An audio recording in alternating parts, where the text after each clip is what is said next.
Hello everyone, and welcome to a new Fusion SuperCollider. I'm very glad you're joining us today as we go through our Bible reading plan for the year.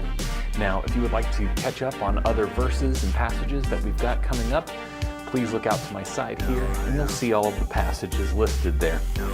Now, today we're going to do something just a little bit different, and I think we're going to keep doing it for our SuperCollider videos. In addition to our regular SuperCollider stuff today, I think it would be a good idea to recap Sunday's service. You see, this last Sunday we heard a story where the disciples James and John have their mommy go to Jesus and ask him if their sons, her sons, can be Jesus's top guys.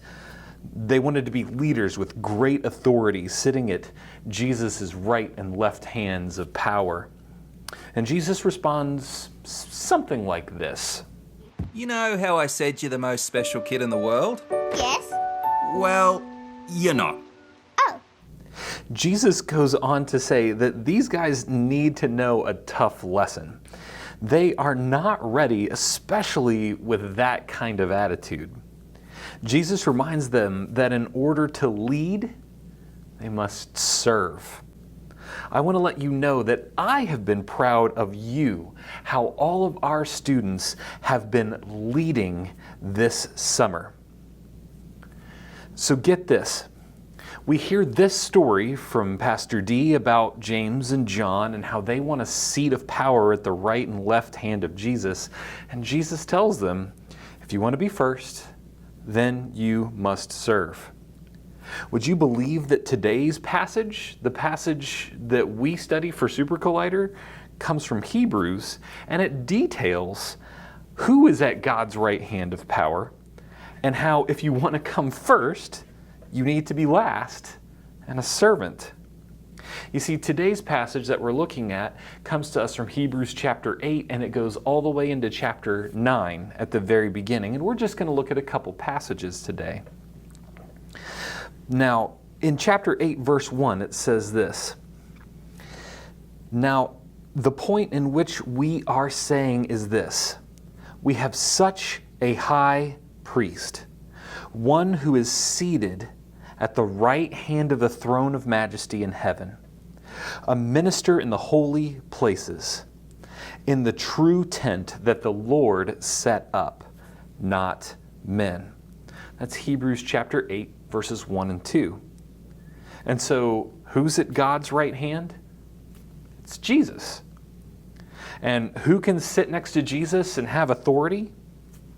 Really, nobody. The passage doesn't say. And that maybe indicates to us that it's not important for other people besides Jesus to have power and authority. It's God's will that Jesus is the one that sits as the intercessor, as the right hand of God, as the great high priest. And so God gives us an understanding that James and John, and what Pastor Donnell shared with us, their request is kind of silly.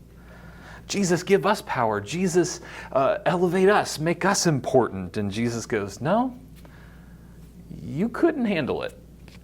I don't think you could handle this.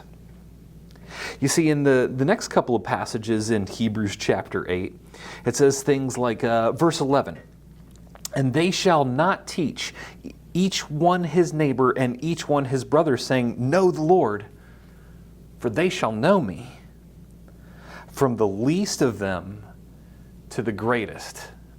Now, who came first? The least came above the greatest. You see, this passage is talking about what Jesus has done and building a new covenant, that Jesus has fulfilled the old laws, and this old way of practicing faith in God is passing away, and Jesus is becoming the center of it all. And when Jesus is becoming the center of it all, the people that think they're great, they come in last. The people who serve come in first. You know, I don't think it's a coincidence that the Bible reading plan that I put out in January brings us to Hebrews 8 today and connects perfectly with what our pastor said this last week. What an incredible thing. So let's look at the word super closely together for just a second. Just a small passage that comes to us from verse 12. It says, from God, "For I will be merciful towards their iniquities, and I will remember their sins no more." Merciful towards our iniquities. Well, what's an iniquity? It's where sin and shame and mistake has settled in. It's part of our sin nature. Iniquity is sin that's made its way into the very core of our beings.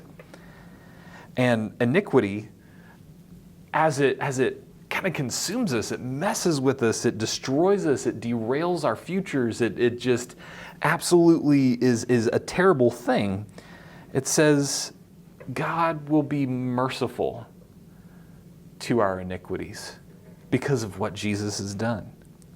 And it says this is important, "and I will remember their sins no more." So not only is God going to be kind, thoughtful, understanding, and merciful, giving grace to all the sins that have set in our lives, but also it says he will remember them no more. Now, why do I want to stare at the word remember for a second? This is the new covenant. There's no more animal sacrifice that you have to do to get rid of your sin, none of the old rituals and rites. So now when you sin, even though your sin still grieves the heart of God, Jesus has set you free and you are saved if you are in him.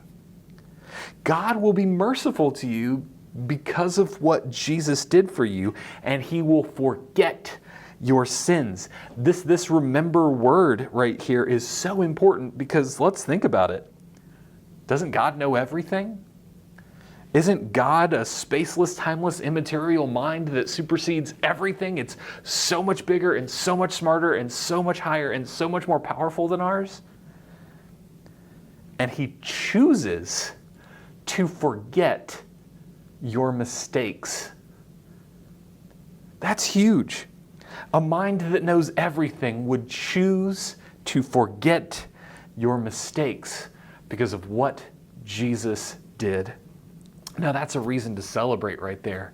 So I hope that today you're reminded that God is so incredibly good and he is working all of these things for your benefit, that even when you've had sin set in your past and you know you'll make mistakes in the future, that God has not only offered up Christ for your forgiveness, but that he is so powerful that he will even decide to forget your mistakes and failures.